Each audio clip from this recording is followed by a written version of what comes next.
Good evening and welcome to a Monday Night Live. I am back. Got what he looks like. From the holidays. It's nice to be back in the show. I've been following you all a while I was been away. I was expecting some kind of barracking, dodgy questions from the sidelines. Well, the cocktails got in the way and the caddying got in the way and the coaching got in the way. But it's been great shows. Nick and Lewis, hopefully you've all enjoyed. Great weekend of golf. With the ladies' golf. Yeah. Oh, you played that course. I played that golf course. Yeah, I played that golf course 3 weeks ago, and it was. I mean, they had a couple of anecdotes. Actually, they were that hospitality suite on the 18th is held together with flat pack boxes. Oh yeah, Mark mentioned this. My goodness! Don't be going in there, folks. And they also had overseeded with strips around the green, which didn't look nice. And I don't think many of the girls particularly enjoyed it. But great week for Annabelle Dimmock. She did well. Top 10 it, I believe. Yeah, and Manon Roy, if that's the right pronunciation, the Belgian girl. We've worked with her in the past. Lovely girl. Came second. And what was noticeable, and Mark mentioned it, she's absolutely metronomic, but she's absolutely pounding it off the tee as well now. Fascinating to see. Yeah, a lot of the girls are power hitters now. There used to just be Dame Laura Davies, who was the long hitter, but now they all seem to hit it a long way. Friday the 20th, we've got a big night. Live studio in audience, 2 hours, and we've got two very special guests, which we are going to announce in a few moments' time. But first of all, we should have a little well done to the man behind the discs, shouldn't we? Yeah, I mean, the fact that you can walk today is quite fantastic, actually. I know. James, the man behind the camera and co-owner with Simon here at Precision Golf, he competed at High Rocks in London, raising money for his young boy George and the Great Ormond Street Hospital. Done a fantastic job, an amazing 1 hour 21.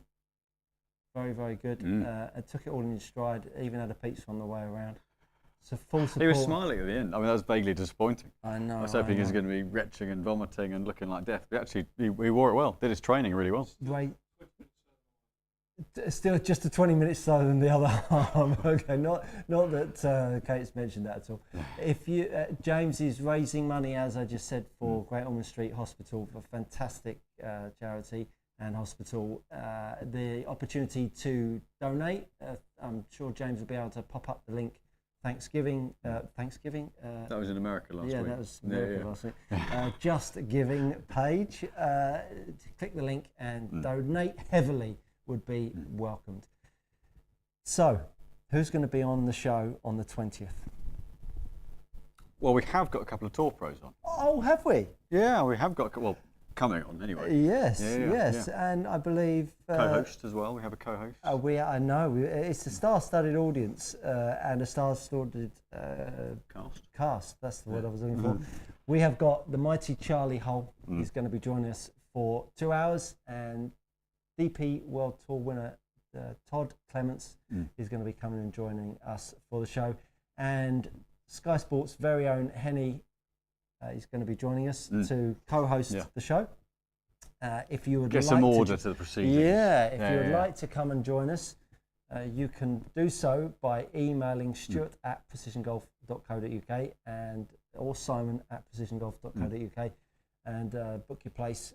We've got probably room for about 30 to 40 people. We've got a good few people down already, so if you'd like to join in, do let us know, and we'd love to have you along. And of course, we'll be able to field your questions live instead of through the lens of a camera. Yeah, it'll be great fun. Have you played any golf? Not for a couple of weeks back. Yeah, played in the wind a couple of weeks back. Yeah, which was quite fun actually, because it didn't rain too heavily. Didn't play with wind? No. The wind definitely beat me that day, that's for sure. But it's good fun. Yeah, brilliant. Just to get out this time of year is. Yeah. You're kind of just hoping you don't get mud up to your knees and things, but actually, it wasn't bad. Yeah. I want to shout out a special well done to my young protege, Christos Pillay. He qualified for the Junior European Open down in southern Spain. That's where I was, or one of my trips away in between the cocktails. And he qualified through winning Leatherhead. He qualified for this 5-round tournament, 2 rounds at La Cañada and 3 rounds at Torre Quebrada. He shot 6 over -2 that got him through the cut and played the final day. It was spectacular to play his first event and do that well. Was testament to his coaching, not his ability, of course. Fantastic ability. Despite the caddying. Yeah, despite the caddying. No, fantastic, and couldn't be more proud. His mum Bridget and dad Alex and his sister Sophia and Rocco were super proud. So well done, Christos. As usual, we've got the discs, we've got the questions. Let's get started. Right. Where are we going? Let's get cracking. Yeah, let's get cracking. So, oh goodness me, there's lots in. Mark Blass, 49. Hi again from LA.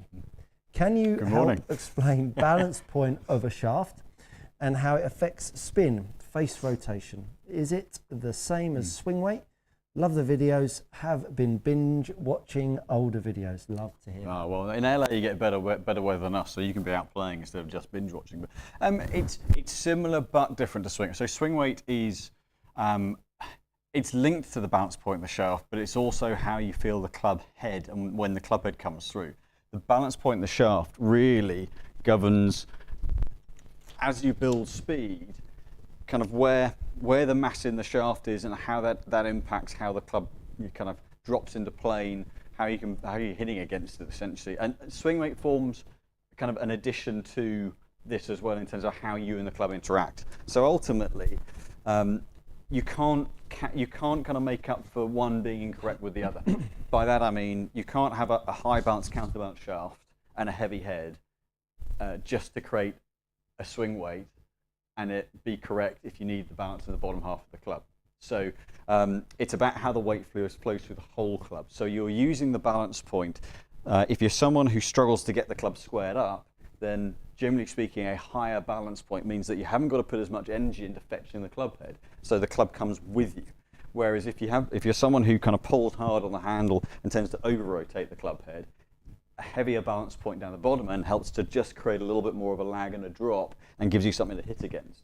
So you're using the dead weight of the club, the balance point of the shaft, and the head weight / swing weight to tie that all in together. So it doesn't directly affect spin. It can directly affect face rotation and how easy it is to square the club up, but you're just basically using the properties of the shaft and the swing weight / head weight to help that club head to arrive with you at impact.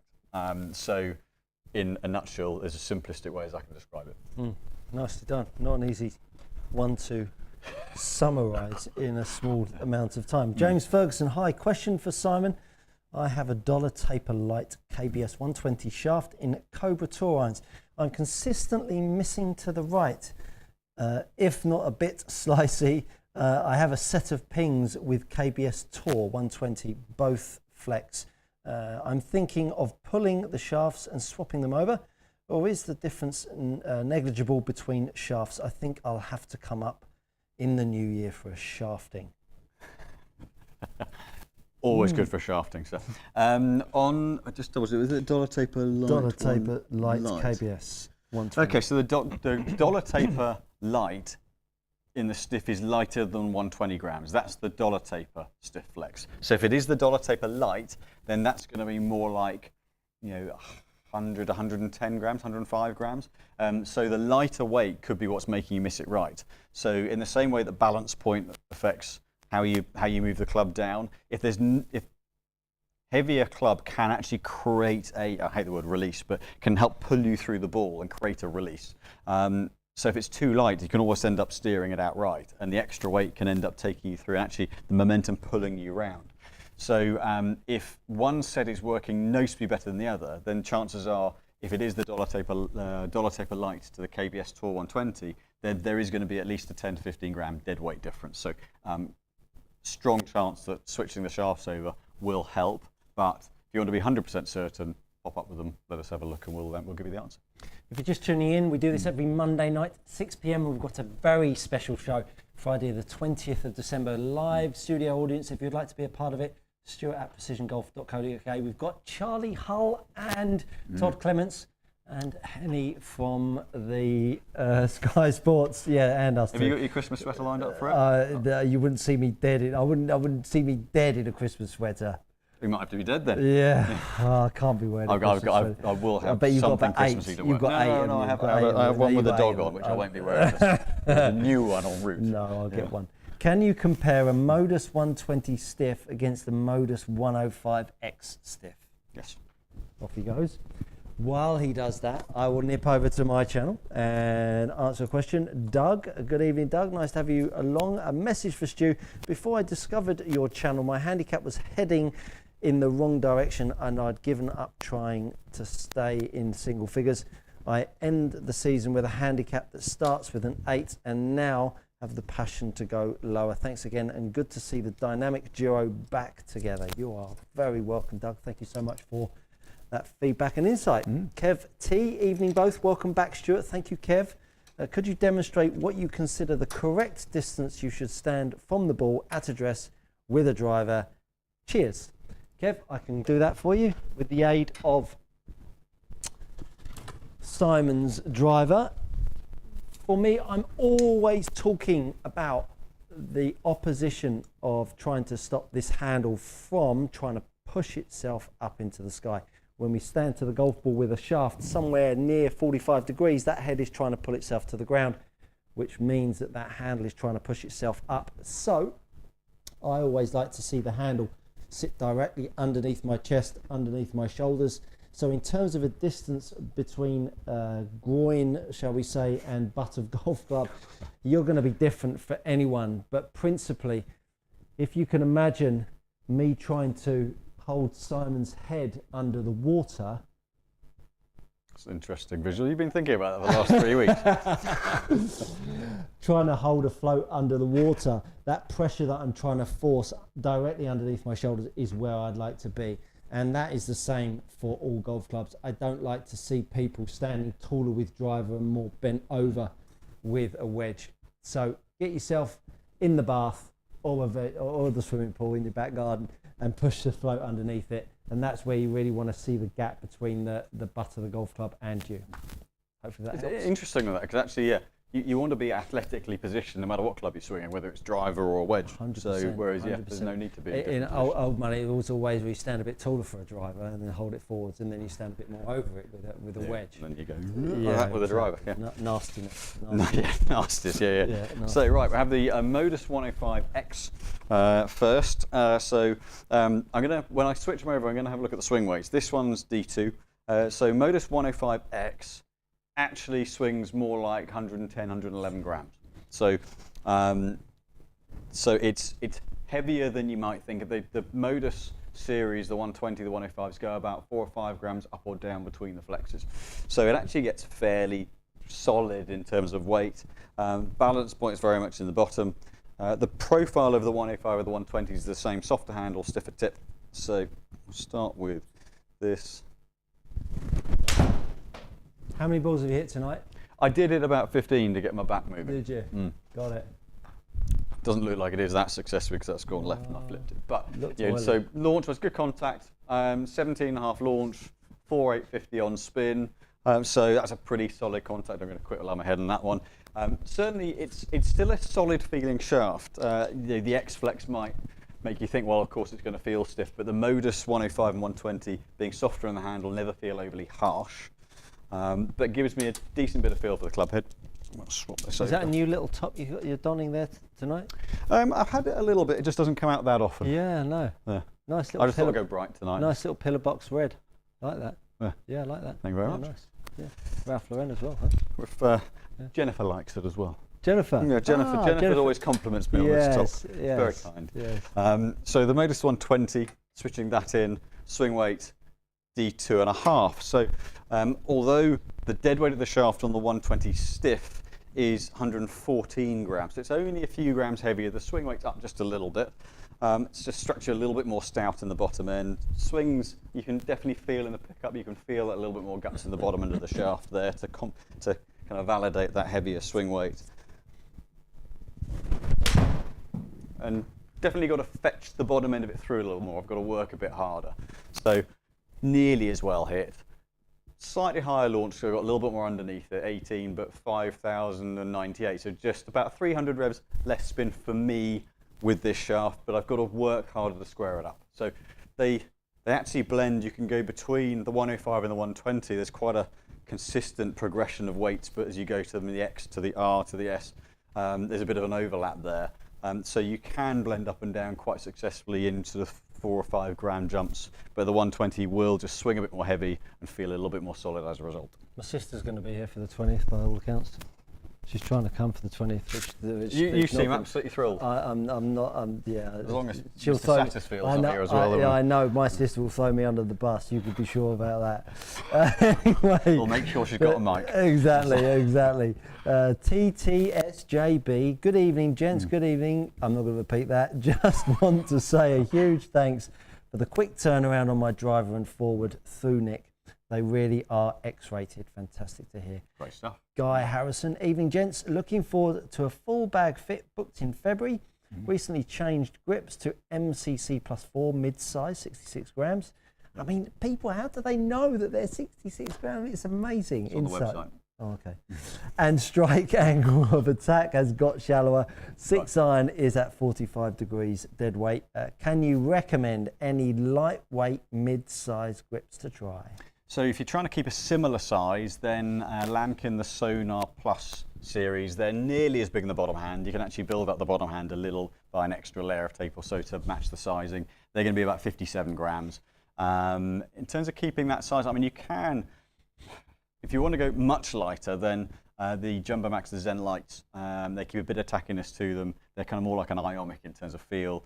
But to match a mid-size size, you have to go down to, I think it's the extra small in that one. And then the grip weight gets down to about 50 grams, 48, 50 grams. So, but the Sonar series in particular, the Golf Pride, the Z Cord mid-size is also lighter, but again, you're gonna have to build up the bottom hand a little bit more to get to the same size, but that drops back to about a 56, 57 gram grip as well. Or good old Tour Velvet mid-size. Ali Nerd, hi. For wood fittings, is it possible to be fit into 7 wood and 9 wood on the day with you guys, or do you just fit into longer woods? I don't use a 3 wood, so hitting that would feel a bit weird. Thank you. Yep, it's something that we're doing more and more of, but also over the winter we're putting in more shorter length options to, because we're doing so many more of the lofted woods. So that's something that we're augmenting the demo product that we've got here. Literally in the process of putting in about an extra 20 shafts at the shorter lengths across different weights and different flexes to facilitate better 7 wood and 9 wood fittings. So yeah, we've certainly got the new pings coming in, the 7/9 wood. A couple more, we've got the Titleist 7 wood, we're going to get the Cobra 7 woods, tailor-made I think as well. But yeah, we're going to be adding more and more to the 7 wood and 9 wood offerings where we can. Chris Burgess is back, you know who that is, don't you? Yorkshire Blade. He now just does. But he's infamous now. He now does TYB. I love that. Not infamous, famous. Chris, you need to change your handle to TYB. It'd be brilliant. It'd be brilliant. Anyway, Bring Chris, your own. hi, yeah. TYB. Hi. Show gets better every week. Generally speaking, how many? There was a comma in between that. Between it gets better every week. Generally speaking, I'd have taken that. That's it. How, generally speaking, how many grams of lead tape to increase the swing weight by 1? 2 grams. Very good. Yeah. So if you've got the kind of the normal thickness, it's about an inch or so. And the Yorkshire Blade goes on to say, yes, Stuart's back. Good taste, clearly. Michael Crowley, hi guys. What is the best type of sole width for a shallow angle attack with the tendency to hit fat shots? On which club? Good question. So I mean, yeah, if you're shallow and hit it fat, then it's actually not going to be the sole shape really, because that's more of a low point issue than a bounce issue. So it's actually over to this man. Yeah, I tend to overdraw my irons only. You can get cream to that. It is not a hook. It sounds like a man that has been teased by his golf. Draw. Yeah. Is it Mark? No, no, don't. I don't. So How was his draw? No, Mark's overdraw, Captain Cook. I mean, he didn't really hit any. That's disappointing. I know, and I was going to let him have it as well, but he didn't. It never came into play. I like this. He says, I tend to overdraw my irons only. It is not a hook. I tend to miss to the right side of the green. I'm left-handed. Does placing lead tape on the toe slow down closure? If so, how many grams? In principle, yes, it does slightly, because I can't say it doesn't. Putting weight on the toe will very slightly slow the rate of closure, but it is so small that unless you're putting, if it's on an iron, unless you're putting 10, 15 grams on the toe, it's not even going to touch the sides in terms of rate of closure. What it will do is it's going to affect swing weight more. So that's going to affect your general timing of when the club is arriving at impact. So please don't think by adding weight to the toe or the heel of an iron that you're going to affect, or lead tape to the toe or heel of an iron, that you're going to affect the rate of closure. You're just not, because a 6-iron head weight is 260 grams. You've got to be putting minimum 5% of head weight on to even remotely affect it, and by then you've made the head unswingable at that weight anyway. So it won't affect the rate of closure. Check him out. Papa B, hello young men. Stuart, can you please explain how to release the driver? My miss is a block right, and I'm told I need to release more, but then I just hook the ball. You're the best. Well, see, as you said, so sounds like you can correct it. Brilliant. I reckon Papa B's about 48. Yeah, I reckon. He calls us young men the whole time, but I reckon he's being very kind. So release comes in a couple of guises.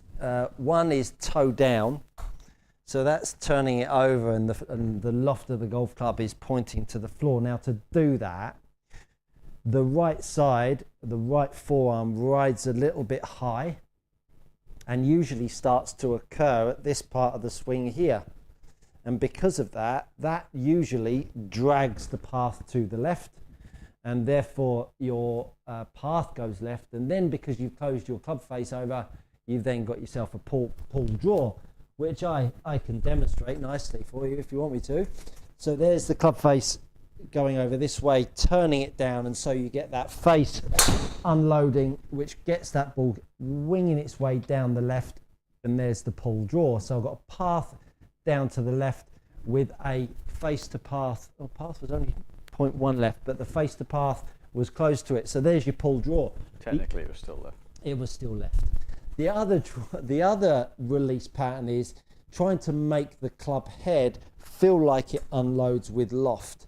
So the loft of the golf club points more up to the sky, and a great drill for that is taking the golf club in your left hand and just making swings where you feel like the club unloads, so that you start to feel like the back of the golf club, the back edge of the sole plate hits the mat, and therefore it will start to point the loft more left, but with some path that's straight. And the reason why it keeps the path a bit straighter is because the right arm actually doesn't try to turn it down, because that would take the loft off, whereas the right arm sits a bit softer and will help you keep the path a little bit straighter, so the club starts to track a bit straighter, but you then keep the face unloading and pointing it more to the left, which should get your path a little bit straighter, a bit more from the inside, a bit more up, and get yourself hitting a push fade. But it's the wrong club for it. It's too heavy for me. But that would be more of the direction you'd want to work in. So when someone says just release the golf club, that's a kind of a misleading problem. You could also be hitting it right because you're hitting down too much. You could be hitting it right because the handle's rising. There's so many ways of hitting it right. Someone telling you just to release it, it's a bit of a red herring, that one. So I'd go a bit cautious with it if I was you. It's like one of those keep your eye on the ball kind of comments. Yeah, it really is. It really is. Where did I get to? Matt Swan. Morning from California. Good morning. I can just imagine you looking out with a nice cup of coffee. T-shirt on, shorts on. Yeah, devil. Question about grinds during wet months. Is it more advantageous to have a wider bounce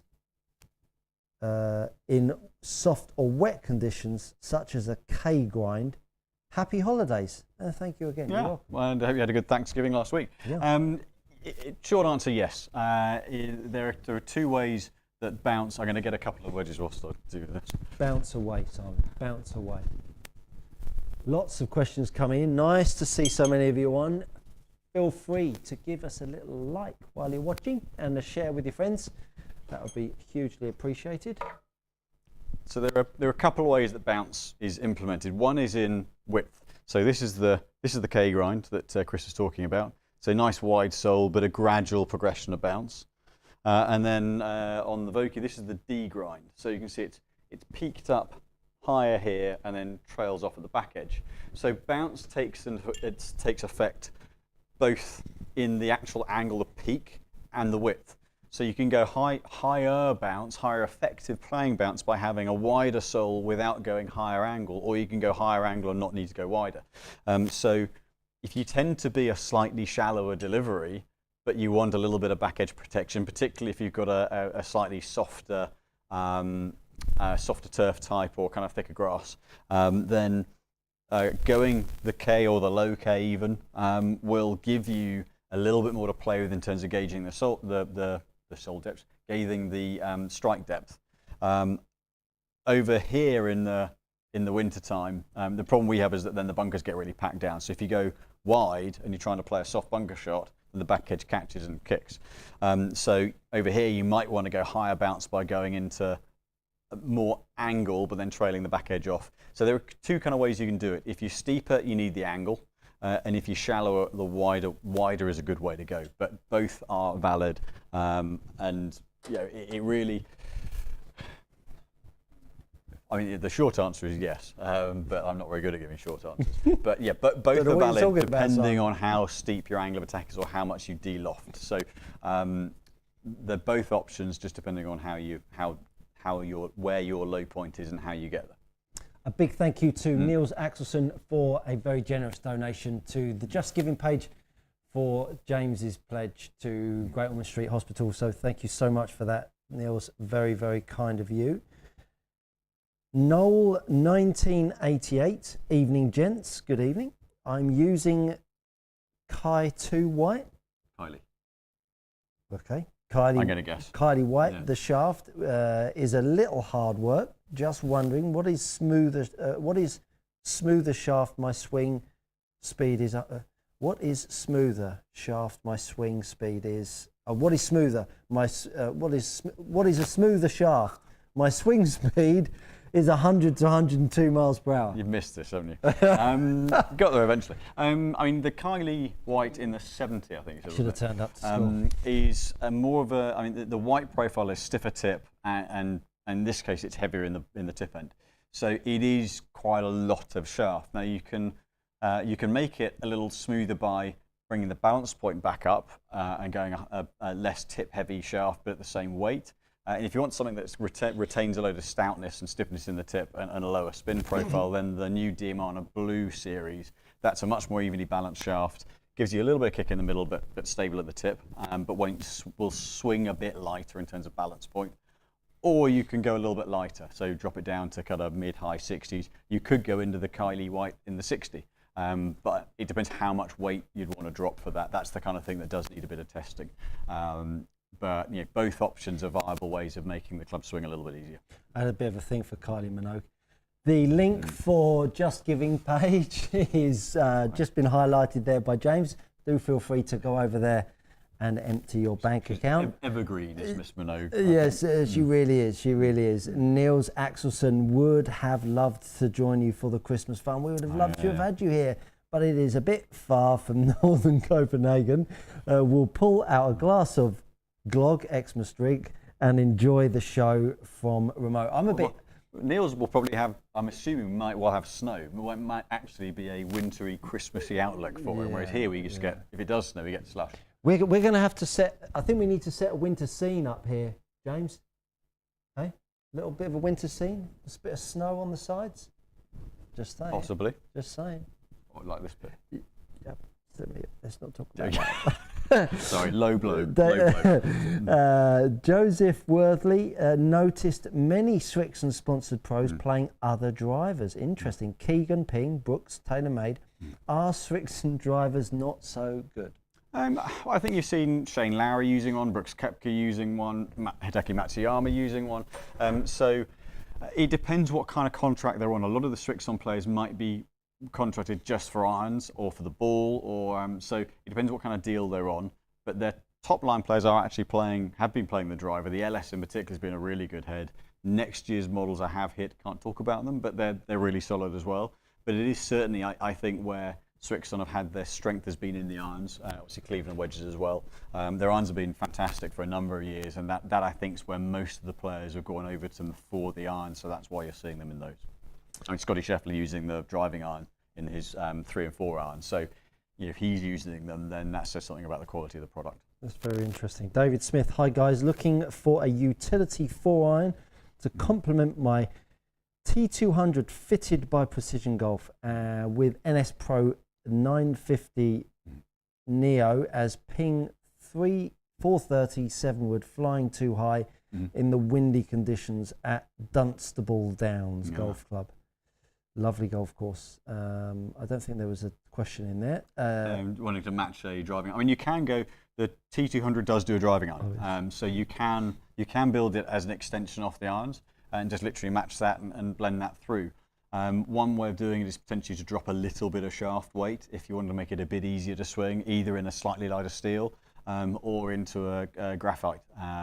But certainly, if you're looking for a real kind of strong flight, the T200U, the utility iron version, is a very good head for that, and will feel exactly the same.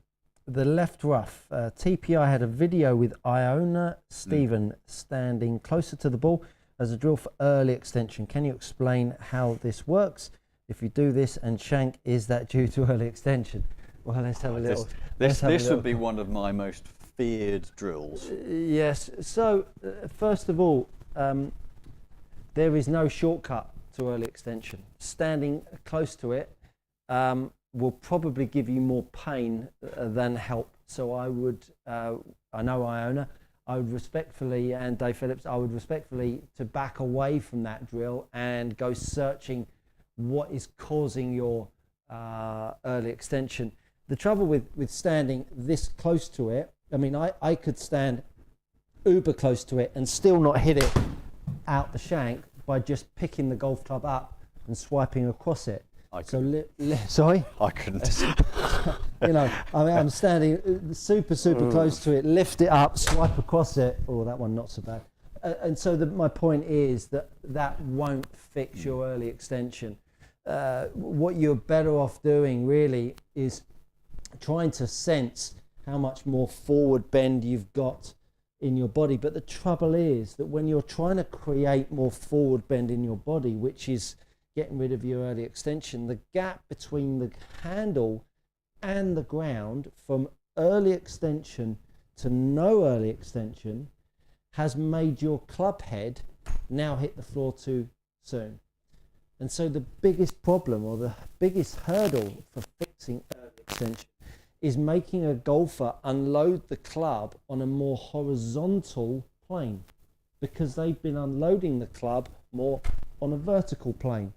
And so if you were to get less early extension, and every golfer's feel is made up of how they deliver the club, and you now take away that early extension, you're going to run into the ground.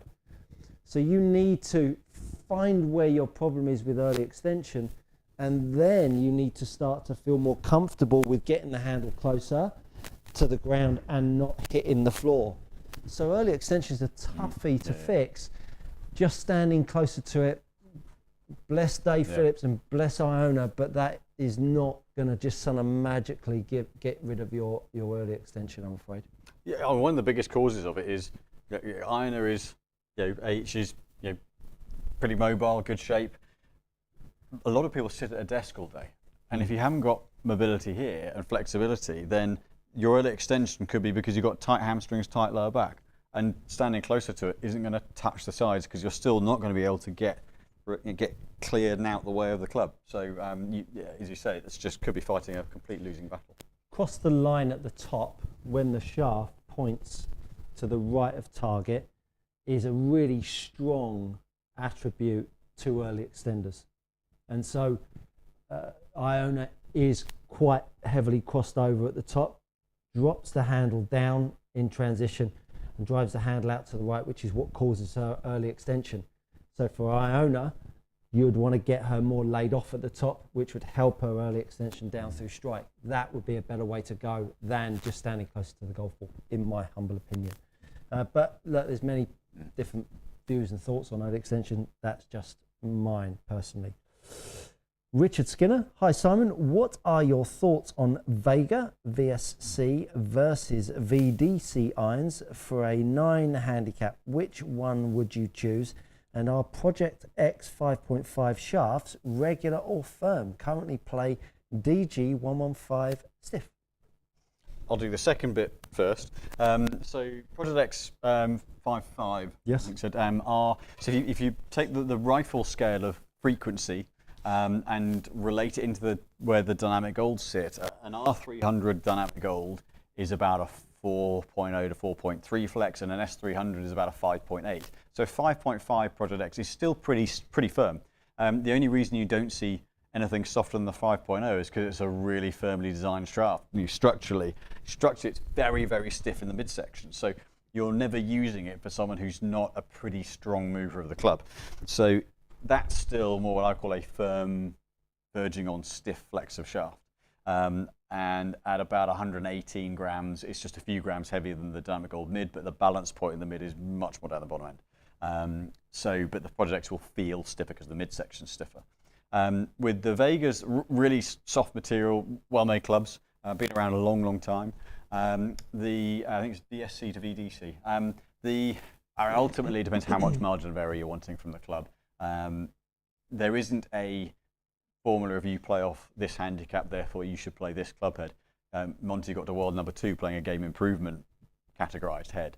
And there are 18 handicappers who can play blades. They might give up a bit of forgiveness at the long iron end of things, but it isn't as black and white as that. So ultimately, it depends on your strike pattern. It depends on what launch and spin you need from the head, and actually how much forgiveness gives you confidence as well. So you kind of have to put everything in the melting pot to work out which one is best. Very good. Tom Ashmore, evening gents. Stuart, could you show me a drill to help reduce my attack angle? I tend to pull hard at the top of the backswing, making the shaft very steep currently, 9 degrees down on irons. Wow, 9 degrees down. That is a fair effort, Tom. Hope you and Charlotte are both well. Tom and Charlotte, lovely couple. Oh, fantastic. Love a good couple. So, what? You must have had a few couples of shots over the last couple of weeks. Yeah, absolutely. So what I would get you to do is I would get you to set up with your ball in your standard position with an iron, and then I'd get you to shuffle back and get the ball in line with your left heel, and then keep the hand in the same spot and allow the club head to move above that golf ball. And so as it moves above that golf ball, you'll start to sense how the angle of attack needs to feel. Once you've done that a few times, you can then start to do some practice swings where you're feeling how the golf club is going to unload and rise up. Because of course, if you are someone that's dragging the handle and your angle of attack is too low, you are going to comfortably start to strike that golf ball. So you need to sense what a light angle of attack feels like. So once you've now started to master the club bottoming out, I'm going to blame my slight cold with my lack of coordination tonight. Once you've started to get the club to bottom out and the club to now rise up, now you can start to go a bit further back, start to feel where the break phase is. Well done, Simon. So now you can start to feel where the break phase is, which then allows the club to rise up.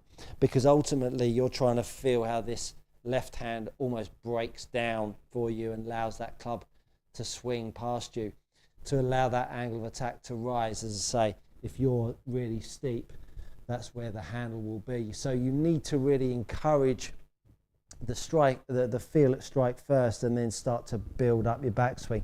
So that'll be a little drill to help you with that. I've done a video on attack angle on my channel, so go check that out. There's plenty of videos on there that will help you with that. And I think while I was on attack angle, Simon, I had a question. Mark Rowley, hi fellas, I'm suffering with light attack angle with irons, topping the bottom groove, shots, all other numbers are good. So a good drill.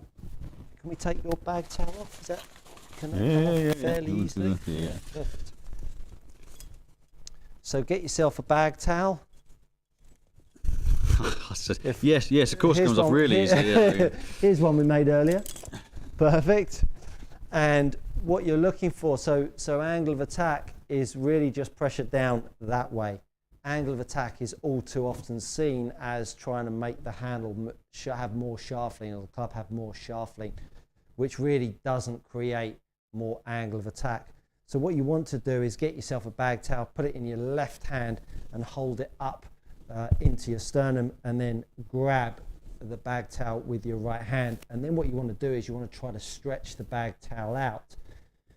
And then what you're trying to do is stretch that bag towel out down through strike, so that you feel like you're creating pressure down from the shoulder, which will now make that golf club head feel like it's going to rise back up, which is the sensation that you want to have really with both hands. And I've got a TheraBand drill that I put a TheraBand around my neck, push the TheraBand down from underneath my chest, which allows me to feel like I've got some pressure down on the handle, down through strike, which actually creates the shaft lean that everybody's trying to see. But it's not coming from a sideways pressure, it's coming from a downward pressure. When you press down and you move around, look how much shaft lean we create, and look how much height in the club head we have coming into strike for an angle of attack. So angle of attack is coming from a force downwards, not a force from the side. You can also get an angle of attack improvement by changing your path to more outside in. Wouldn't recommend that, but that's how it can improve. But you can also negatively affect obviously your path, and then you've got problems with your face alignment. So try that little drill with that bag towel, and that should help you out with your angle of attack. Yeah, as you say, most people just shove the handle forward and then miss the world right. Correct. So, yeah. Correct. Yeah, nasty stuff. Great advice. Richard Skinner, I have done. Lee, do you like the way I did that? Lee Byneck, hi guys. I got fit by Titleist for GT3 with an ADUB 7X 45.5 shaft. Spin still gets up to 3.5 with a 1 degree down attack angle, but get 170 ball speed. Lucky man. Any shaft recommendations to try? I'm afraid I can't give you one. Because whilst a couple of the numbers you've given me, it doesn't actually tell me anything about how you and the club are interacting. So there's no way I can give you a recommendation for that, because a shaft on its own won't just improve the spin numbers. What I would say is to be playing a shaft of that weight at that length, it will be impacting strike point, and that could be where the spin's coming from. So have a look at where your strike point is, but ultimately very few of the world's best players play a driver that length, especially if you're in a shaft that weight. That's a heavy shaft weight, so more often than not they're playing shorter than standard, and by standard I mean 45 inches, let alone 45.5. That's a heck of a lot of club you've got to control there. So that's probably hurting your ball striking, that will definitely be hurting your spin.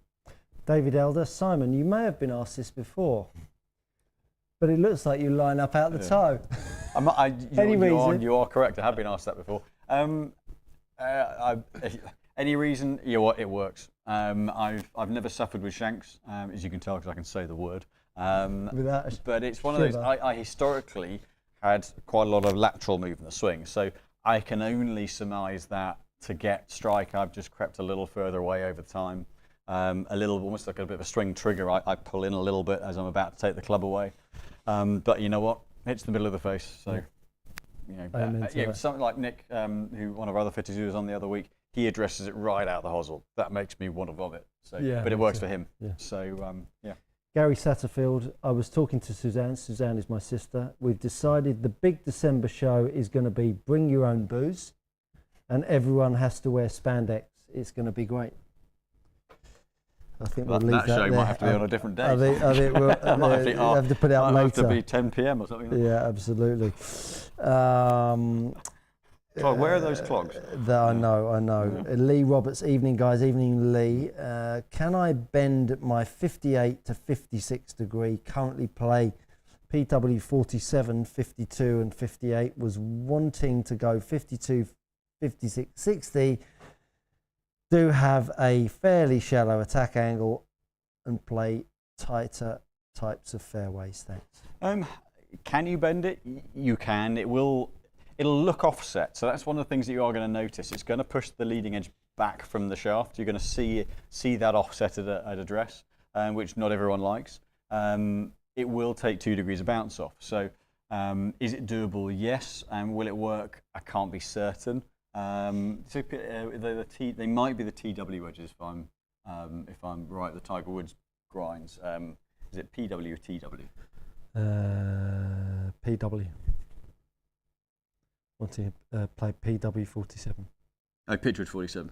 So it depends what your bounce is and what your sole shape is. There are some wedges where you're going to really bring that leading edge tight to the turf. But is it doable? Yes. Will it work? Possibly not. Very good. Mr. Titleist, evening gents. Fatted a few iron shots yesterday out of nowhere. Can't beat that. Can't beat a good fat. Yeah, especially when the mud gets you in the face as well. As had been striking it lovely. Might be weight transfer issue. Great show. Question mark. No, grip pressure. Just go with grip pressure. Lighter grip, you'll load it more and you won't unload it early.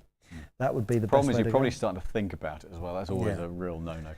Chris Burgess, the Yorkshire Blade. If adding tape to my Cobra blades, where should it be on the back of the blade? Top, middle or bottom? What was that show of? That's a hot spot, not. Can you please demonstrate? Thanks. I mean, you can put lead tape. I'll use a wedge head here. Bear with me whilst I get a little bit of lead tape. So where you put that lead tape, so you can probably hear me but not see me. Where you put that lead tape, whether it's at the top, middle or bottom of the head, doesn't make the blindest bit of difference, other than you're putting lead tape at the top, middle or bottom of the head, because you're not moving the centre. Technically the centre of gravity is moving a bit, but it's not moving enough to affect anything. You're just changing the dead weight of the club head and therefore the swing weight. So you can put it anywhere it's most likely to stick. I would tend to put it central, right in the middle of the back of the head, right behind the strike point. But ultimately, wherever you like on the back, as long as it stays on, make sure you give it a wipe, bit of acetone or a bit of, depending what you've got at home, if you've got anything like, what are you likely to have at home, James, that might be white spirit, something like that? Vodka would actually work. Yeah, anything to just give it a clean off so the lead tape sticks. But ultimately, yeah, central on the back's probably the best place. Chris Burgess, hi Stuart. Iona's early extension is due to a physical reaction to having really tight hamstrings. So they said, well, I would disagree with that, Chris. Sorry to go against the tide, but I could get Iona in posture through strike without any issue, and whether she's got tight hamstrings or not, personally. David Smith, thanks for your insight on the T200. For you, will book fitting very soon. Great to hear. Will M. What is a good iron for someone who takes off loft? I swing 84 miles an hour, 7-iron. Neutral path, neutral face, need more height. So depending how, if you can afford to give up a little bit of forgiveness, Titleist T100, Ping I230, the Cobra, the King Tour, that's a good head for that as well. Those are 3 really good heads retaining a little bit of flight. If you're wanting forgiveness, then the Mizuno, the 925 hot metal high launch, brilliant head for that. Oh, thank you, James. Thank you, James. I've missed Tarek. Tarek, please accept my apologies. Hi, Simon and Stuart. Good evening, Tarek. My apologies for missing you out. What are the most effective ways for golfers to maintain or improve their skills during the winter months when on-course play is limited? Well, if it's the Tarek, I think it is. He's in Estonia, so I doubt there's a lot of winter golf in Estonia. Yes. Well, I mean, Tarek, TrackMan, skills testing, that's the way to go. Play as much skills testing stuff as you possibly can. mixed with a little bit of on-course simulator stuff, but skills testing is really the way to go for me. Yeah. Leo. Bit of jeopardy if you practice chipping and pitch shots in the home, because then pressure. You can practice your pressure shots. I can't believe not thinning something into an ornament. Yeah. I can't believe I missed Norwegian Warhound. How disgusting of me. Sorry. Might be a question for Kate, but was one. Well, I mean, James is now. On the edge of Elite 15 for men.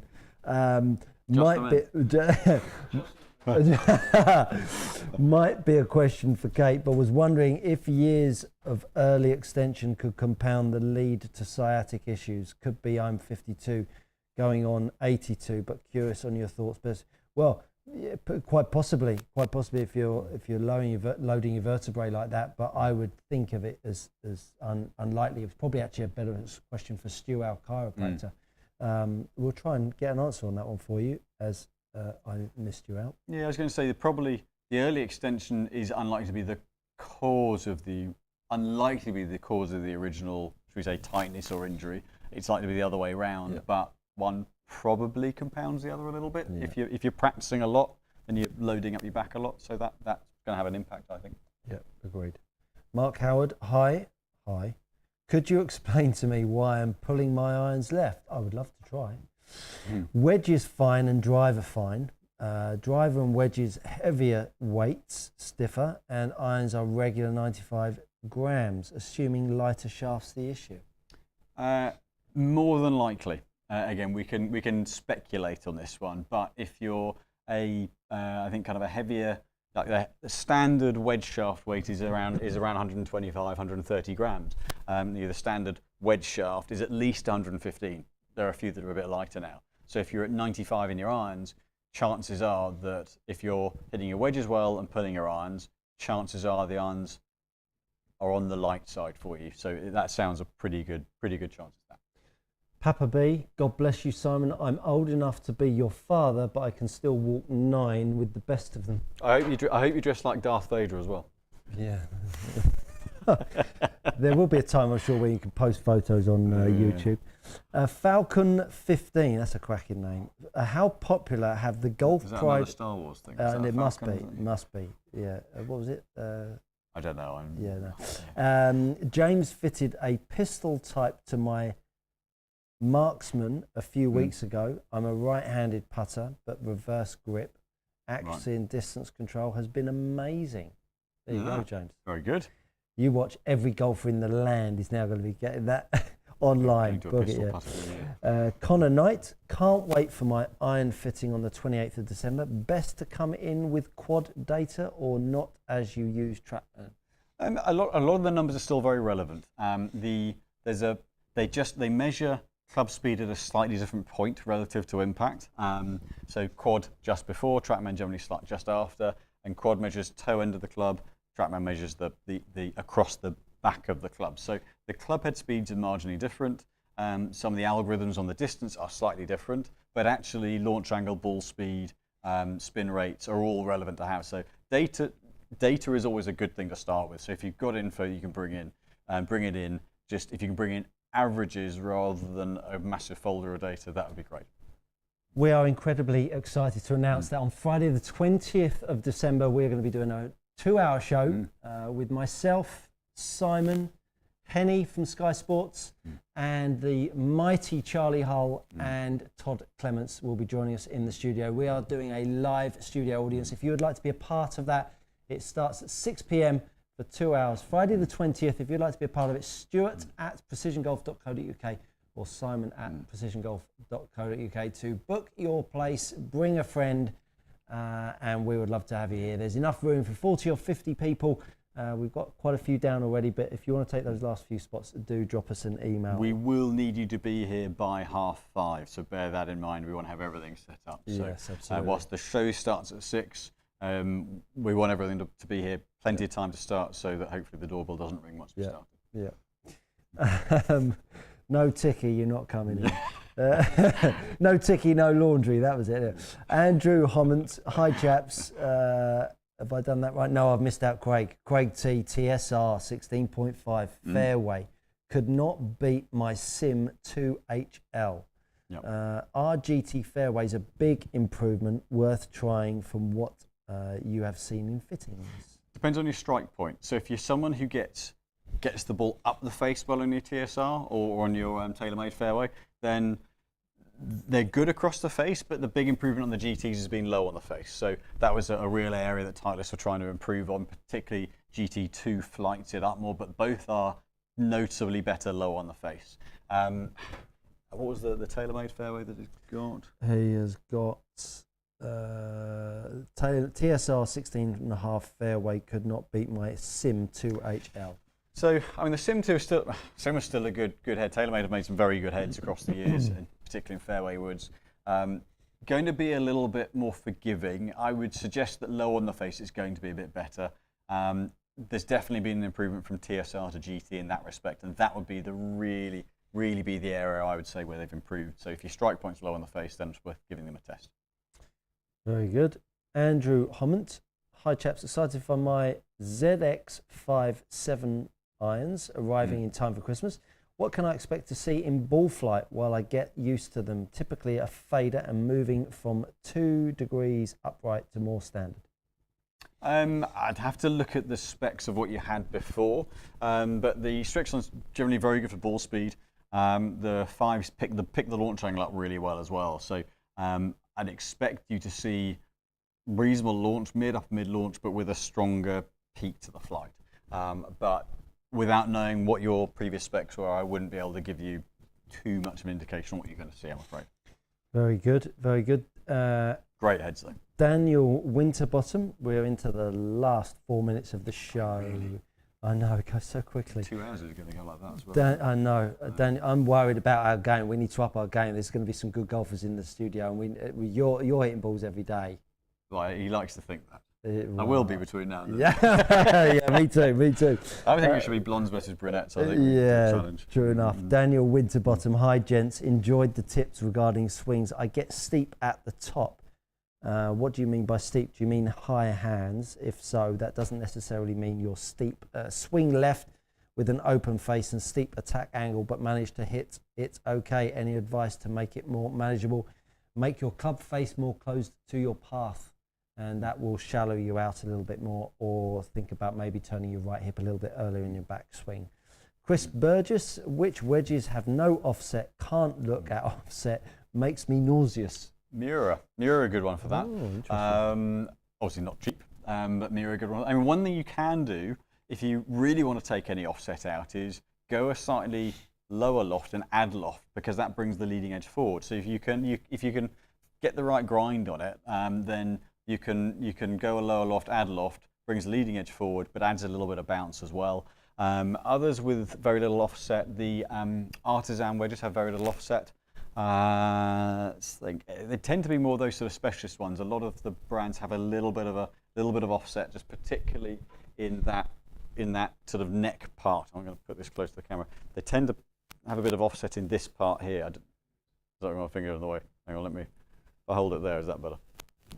Yeah, maybe. But that's where you generally see it. So if you add a bit of loft, you're going to bring that leading edge forward and square that off. So that would be one way of minimizing offset without going, depending how much you want to spend on a wedge. Obviously, the Miuras are lovely, but they are a few £100 versus 150 for most. So you can minimize offset that way. The left rough, if someone has a swing direction change at the top of the swing and drops it under plane on downswing, is going to a tip balanced iron shaft going to make it worse? Struggle to fade it with the Modus 120.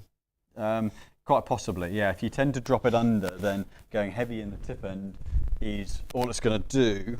So if you're tending to get the club going that way, if you put more weight in the bottom end, it's going to want to go that way even more. So then you're going to really start to throw it that way to square it off, or you're going to have to chuck it over the top, which doesn't sound as very likely. So it could be that lighter but keeping it a balance in the tip could be a good thing.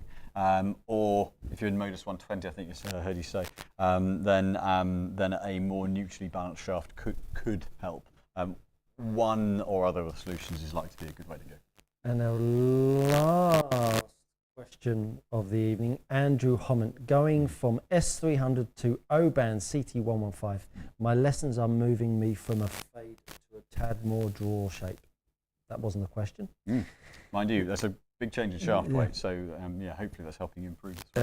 Josh Gunton, I get a lot of left wrist pain. Anything on the swing that might have caused this issues? Not overly that should cause you wrist pain. No, that would be a weakness in your wrist more than. I mean, I coach all day, every day, and have done for the last 30 years, and I don't think I've heard anyone say that their swing has caused a wrist issue. It's been interaction with the turf that's caused them a wrist issue, rather than their swing has caused them a wrist issue, unless they've really tried to poke a round peg in a square hole, as in a swing change. That's all I would say. The only things I've seen potentially, if you do have a weak grip and you're then trying to square it off, that can put pressure on it. And if you're trying to kind of flick at it, because that can get you locked out and tight. That or grip being too small. That's something to have a look at as well.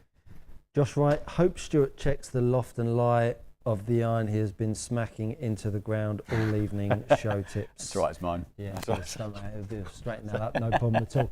Well, that has brought us to the end of the show. Well, let me tell you, it's been nice to be back. It's been lovely, good fun. And I'm here all the way into the new year and beyond. No trips, cocktails, that sort of thing. Must be time to go away soon, isn't it? Well, no. James and I'll go to the trade show end of January, and then Victoria and I. Well, actually, we've got our Greece trip, and I'll have a couple of days up in St Andrews, hopefully sort of summertime. But actually, in terms of holiday-wise, I haven't got anything planned yet. Okay. Well, as I say, we've got a fantastic show coming at you on the 20th of December. If you'd like to be part of it, 6 p.m. Charlie Hull, Todd Clements are the big stars of the show. They're going to be joining us live in the studio with a studio audience. If you'd like to be part of that, drop us a line at stuart@precisiongolf.co.uk, simon@precisiongolf.co.uk to book your time and your place. Got to be here by 5:30. No ticket on the door, just need to be in by 5:30. So drop us an email, we'd love to have you with us. Slightly quieter now, coming into the Christmas period. This week's still pretty busy. Is it? Which is great. Yeah, of course. But yeah, it'll gradually come to the second half of the month. It'll tail off. So actually, if you were wanting to get something checked out sort of last minute back end of the year, actually the next couple of weeks is a good time, because we will start to see some holes in the diary. Yeah, brilliant, super. Well, thank you so much for your participation as ever on these Monday Night Lives. They wouldn't be anything without you guys and girls joining us. Thank you so much. We look forward to seeing you next week. Have a great golfing week, and we'll see you next Monday.